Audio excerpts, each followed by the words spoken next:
नमस्कार मंडळींनो. तर आज आहे आपल्याकडे सरप्राईज. ही आहे पाला मासा आहे ना, त्याची गाभोळी आहे. तर ती हळद, मीठ, आलं, लसूण लावून वाफून घेतलेली. खाली केळीचं पान टाकलेलं आहे आणि त्याच्यावरती सुगंधासाठी हळदीचं हे टाकलेलं आहे. लिंबू लावलेलं आहे त्याच्यासाठी, त्याचा तो हिंसपणा असतो मुडण्यासाठी. आणि हळदीचं पान सुगंध आणि प्लस त्याचा जो स्मेल असतो मच्छीचा तो जाण्यासाठी टाकून छान 10-15 मिनटं उकळून वाफवून घेतलेली आहे.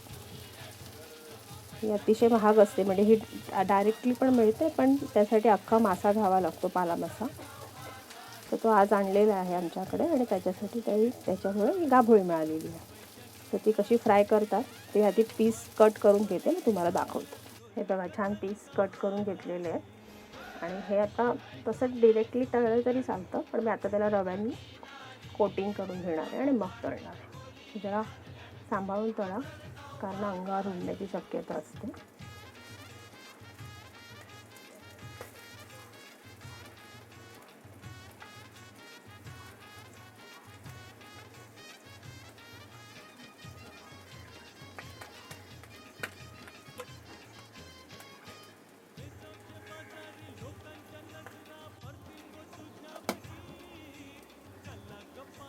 बघा, आवाज येतोय तुम्हाला फटाक्यांचा?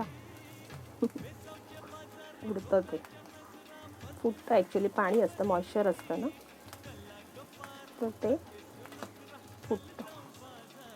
छान खरपूस तळून घ्यायचे. फार रेअरली मिळते गोष्ट ही.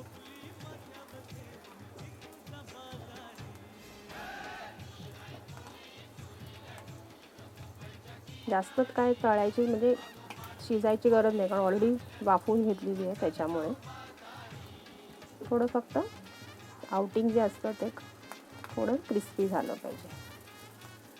मी दाखवते तुम्हाला प्लेटिंग करून.